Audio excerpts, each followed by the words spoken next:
Hi, my name is Tracy Gordan. I'm the Register of Wills here in Philadelphia, PA. Hi, I'm Sharon Wilson. I'm the solicitor at the Register of Wills in Philadelphia. The solicitor is the register's attorney. And so this is a very important discussion from this movie, Boys in the Hood. It's very relevant to us now. Why don't y'all take a look at that sign up there? See what it says? Cash for your home. You know what that is? In Philadelphia, we all know what cash for home means. You see it around signs all over. And now we are undergoing gentrification here in Philadelphia. And Lawrence is right. We have to start, planning our future. And one way to be able to protect your generational wealth is to plan your estate. Billboard. What are y'all, Amos and Andy? Are you stepping and he's fetching? I'm talking about the message, what it stands for. It's called gentrification. And I know you're probably saying, what does gentrification have to do with making wills? A lot, because when you do not make a will, you subject your property to be either getting stolen by some developers or shady figures, or you leave it susceptible for devaluation. It's what happens when the property value of a certain area is brought down. Huh? You listening? Yeah. They bring the property value down. They can buy the land at a lower price. Then they move all the people out, raise the property value, and sell it at a profit. Now, I know everyone's familiar with gentrification. Lawrence Fishburne gave an excellent definition of it there in Boys in the Hood. But one of the things you might not realize, often gentrification is a result of a lack of will being written for the person who died, the property remaining in the name of a deceased person, and then becoming what we call a tangled title. So gentrification and the lack of writing a will have a very close relationship to each other in urban settings. Which is happening here in Philly. We're sitting around with a whole bunch of tangled titles and a whole bunch of dead capital. Your family will not be able to benefit. They will not be able to sell it. They won't be able to pass it down to your grandkids. They will not be able to get basic system repairs, which are grants that can assist in the infrastructure of the property. They won't be able to get FEMA, which is emergency government services. They won't be able to even go to the bank to negotiate. Now what we need to do is we need to keep everything in our neighborhood, everything, black. Black owned with black money. Just like the Jews, the Italians, the Mexicans, and the Koreans do. Ain't nobody from outside bringing down the property value. It's these folks. Black people are less likely to make a will as opposed to a white person. Even black people that have college degrees are less likely to leave a will as opposed to a white person with college degrees. And that's a problem. It's a big problem here in Philadelphia because we have not been educated on the importance of making wills to protect your generational wealth. I want people particularly people of color, not to be afraid to buy into their own neighborhoods. So often when we are in that situation, we don't see it as a viable investment opportunity. Well, how you think the crack rock gets into the country? We don't own any planes. We don't own no ships. But we are not the people who are flying and floating that in here. I know every time you turn on the TV, that's what you see. Black people selling the rock, pushing the rock, pushing the rock. Yeah, I know. But that wasn't a problem as long as it was here. It wasn't a problem until it was in Iowa and it showed up on Wall Street where there are hardly any black people. Education is the key. Lack of education is very costly and has been costly. Black people have lost millions and millions and millions of dollars worth of assets because they are not simply doing something as simple as estate planning. You know, you plan your day to go to work. You plan your week. You plan your wedding. You may not plan your divorce, but it's a process. But you plan everything. You need to prepare for your death. Everybody's going to die. The thing is, you don't know when. People don't realize the value in their community until gentrification is upon them. Then they get concerned about the factors that lead to gentrification. So if you see things in your community that you believe will eventually impact on the value of your community, you need to start to organize to address those issues early and not late. Prepare the will, prepare it now. Prepare the will when you get an asset. Prepare the will if you have minor children. Prepare the will if you have disabled children. Because once you prepare it, it's done. And always remember, you can change it. If you want to talk about guns, why is it that there's a gun shop on almost every corner in this community? Why? Tell you why. For the same reason that there's a liquor store on almost every corner in the black community. Why? They want us to kill ourselves. Philadelphia as a city can address gentrification by giving communities the support that they need. Gentrification usually attacks communities that are sort of on the edge, right? And they have valuable things, and we already know what they are, and we know years in advance. Their proximity to transportation, the size of the homes. And when we start to see the neighborhood falter, rather than wait for developers to come in and take advantage, you should have city services identify those areas and come in first to make sure that the residents get the opportunity, if they want to remain in those neighborhoods. Yeah, the best way you can destroy a people, you take away their ability to reproduce themselves. Yeah. Who is it that's dying out here on these streets every night? Y'all. Yeah. Young brothers like yourselves. What am I supposed to do? Fool roll up, try to smoke me? I'm gonna shoot. If he don't kill me first. You're doing exactly what they want you to do. You have to think, young brother, about your future. So yeah, you do have to think about your future. And part of your future is death. You're going to die. Hopefully you die of old age. But nonetheless, these are conversations that need to be had. We need to start educating one another on the importance of protecting the assets that we have. In this type of a situation, the family can really protect their generational wealth, one, by making sure that the home is properly titled, so that you don't have that situation where there's a deceased person's name on the title because after a death you just didn't change it. By, of course, keeping up with your mortgage if you have one to the extent that you can. By making sure that you are active in your community. And if you need help and assistance, you get it early. Most people only have a house. He was referencing to Beverly Hills. Well, yeah, Beverly Hills, most of the people there have access to attorneys, accountants, and other professionals that educate them on how to protect their assets.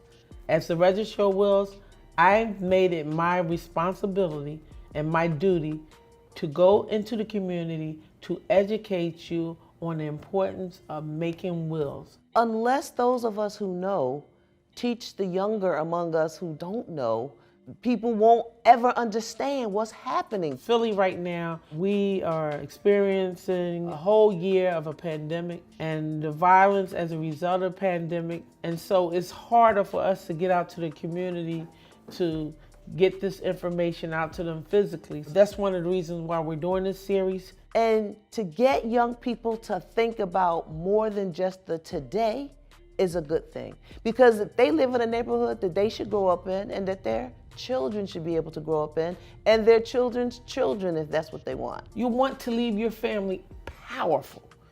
As powerful as you were when you were living, you was powerful enough to be able to save and buy a house. You was powerful enough to be able to save and invest in stocks. You were powerful enough to start a business, you know? Next week, we're gonna talk about why oral wills is not a valid will in the state of Pittsburgh.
Aaron Wilson. I'm the solicitor for the Register of Wills here in Philadelphia. The solicitor is the attorney for the office. We're going to watch a scene from Queen's Sugar where Ralph finds a will. Lord, we thank you. We thank you for this food we're about to receive and for the nourishment of our bodies. We remember Pop, a good man, honest man. Every time I looked at him, I could tell he wanted me to be a better man. And that's what I'm gonna do now.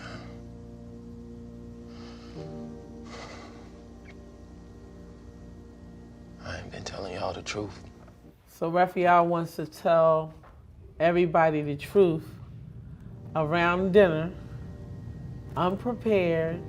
Finish saying grace. Truth about what? Daddy had a lockbox hid up in his closet. There was more to the will. What's really so interesting to me is how we can see that they are family. And this is the kind of revelation that will tear families apart. Grandpa did have a lockbox, and I keep telling you all that when you do make the will, put it in a lockbox locked. Now, who did he give access to? That becomes the problem. So he gave access to the son that, for whatever reason, decided not to disclose the existence of a will. Ralph Angel just happened to just be looking through stuff and haphazardly found it.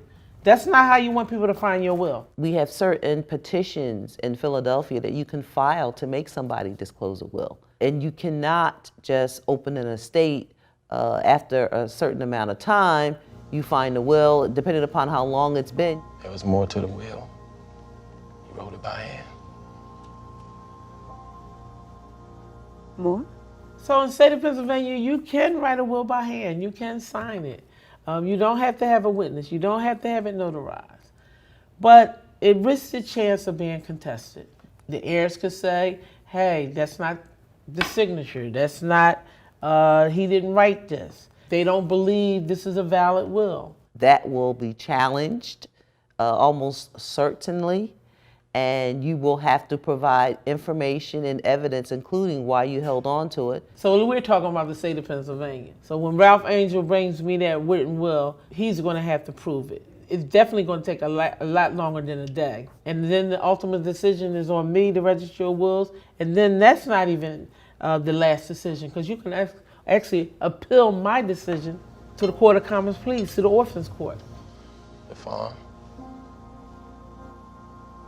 You left it to me. Trust me. I mean, it's all in the letter. Y'all can read it for yourselves. He said it's because I needed it most. I mean, but your dad could say, listen, you and your sisters are doing good. I want to leave the house to you because you don't have a house. That is your decision. You have every right to leave your hard-earned assets to who you want to leave it to.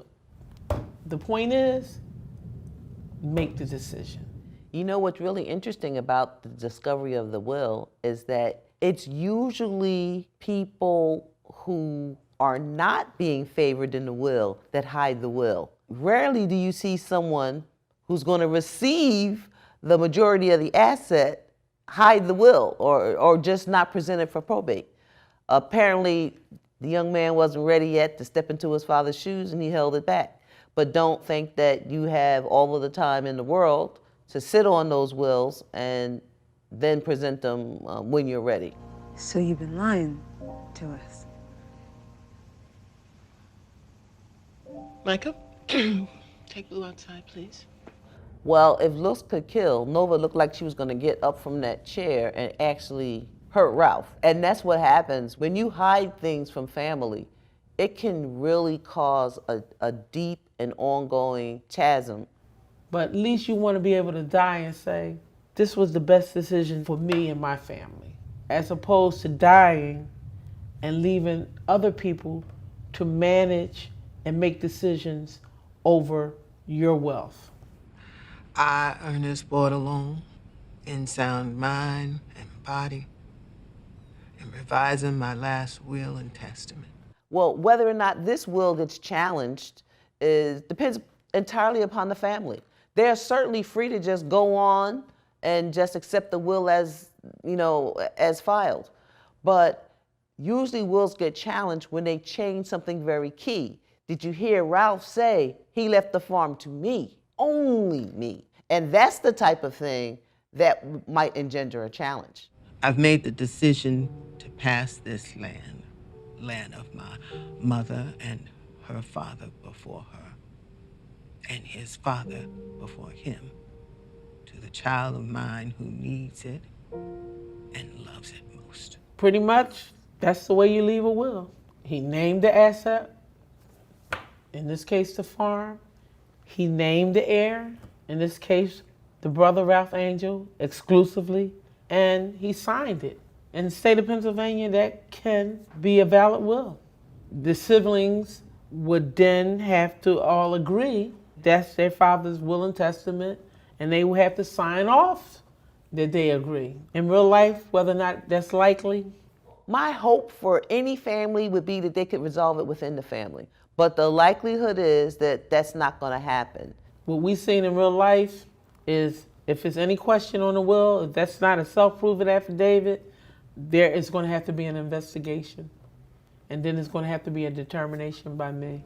Whatever happened, whatever you've done in the past, never forget that you are better than you think. That you are smarter than you think. You are stronger than you think. Particularly parents do that a lot. They feel that giving their children responsibility will make an irresponsible child responsible. And usually what it does is give access to an irresponsible child. And we'd like to think differently, but the reality that I've experienced in private practice is you should leave things to your children as you know them to be now. The best practice is have a will and a self-proven affidavit, which means it's signed by you, two witnesses, it's signed by both of them, and it's notarized. That's the best will in the state of Pennsylvania. Just to look at the comparison between that scene when they start off and everybody is praying, and I know they had difficulties before this, but they're trying to make family, and that this is the kind of thing that can just blow family up. We're still looking in the news with Aretha Franklin and her estate, right? But the family is finding in different locations in the house written documents with she saying that this goes to this. Right now it's in litigation under a lot of hostility. But she had the money to be able to afford a mistake like that. Prepare family as much as you can, because that's what keeps families together. So if you give Ralph the farm, maybe there's some other things that you can give to your other children, even if not equal in financial value, but to show them that they were also a part of your plan. The will is, oh, I am going to die, and I want to make the sound decision as to how my estate closes. I'm naming this person as my executor, and I'm leaving these assets to whoever, and may I rest in peace, so you all can live in peace. I'm Tracy Gordan. I'm the Registrar of Wills here in Philadelphia, PA. You can find us on Facebook, Instagram, Twitter, YouTube, LinkedIn, hashtag PHLROW, and I'll see you next time on the next episode of The Registrar Reacts.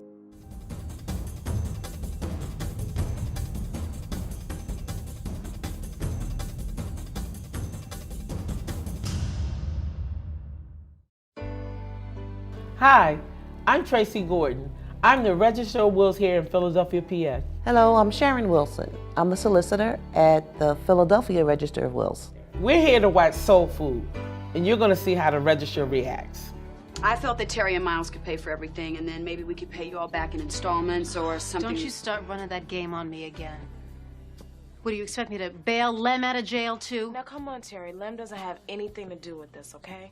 How we can pay for Mama's bills is by selling the big house. First of all, Soul Food is a perfect example of why it is important to plan your estate. As an attorney in private practice, I would see this type of family, the one where there are those who take and those who give. Of course, this is a movie, but the executor, who was the sister that had most of the money, has the authority to decide whether or not it would be in the best interest of the estate to sell the property. People often have emotional attachments to material things, like a house. And it's not unusual for the attachment to be strongest with those who actually aren't paying the bills. A lot of times people want a lot to say with estates, but they're not contributing to the upkeep of the estate. How we can pay for Mama's bills is by selling the big house. What? We are not selling the house. Mama and Daddy saved their whole life for that house, Terry. We can't even agree on anything as small as Sunday dinners. You actually need to communicate with your family about what you want to happen. It was obvious that some of the family members knew what Big Mama's vision was, and Terry either didn't know or didn't buy into it. Nobody's paying for the taxes or the utilities except me. And now we can finally put Uncle Pete in a home like we've been talking about for years. We are not putting Uncle Pete in a home. Mama would kill us. People always think assets are only physical things, like a house or a car. But minor children also are part of your assets. And also in this case, a disabled relative. Big Mama was taking care of that disabled relative. You need to make sure you make a will to let their family know who is going to be the person that you feel comfortable with that is going to continue that care. I'm selling the house. You're not selling the house. I am the guardian of her estate. That means I make the decisions. Come on now, Terry, listen to what they're saying, all right? Your mama worked hard to keep that house in the family, for everyone, for you and your family. Oh, the family! Big Mama did leave the older sister, the executor, and in her case, the guardian over the estate. And yes, she does have the right to execute the will the way Big Mama said, period. Some members, family members may or may not agree with it, but we here in the state of Pennsylvania, the city of Philadelphia, have to abide by what the will says. Well, you know, if you're the big mama of the family and you die without a will, what you will see likely is family chaos. So you have to see the family without you there and be realistic about what could happen when you're not there. The family, I left the family in my house. You know what? The family is my husband. Yeah, if I wouldn't have let Faith back in the family. I'm sorry. Some things you do are just a one and done. No, can't do it. Can't do it. What are you going to say, huh? Terry, Terry, what? can we talk about this? Can we talk about what? When we conduct these citation hearings, there are no butcher knives pulled out. But words hurt. And when I see these families bringing in police records, drug rehabilitation records, they bring in everything. And it's sometimes heartbreaking. It's not unusual at the time of death for other issues to come to the surface because people have these relationships with each other that bubble to the surface once the matriarch, in this case, of the family has passed on. We don't usually settle them with a knife, but be prepared.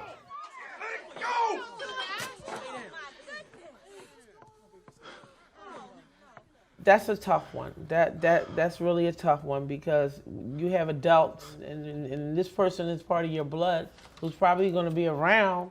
Out. I'm so sorry. Get out! If it's going to cause people to be fighting and pulling out knives and you see you have younger children there, you know, witnessing all that, I just think separation would probably be better for that family and heal later.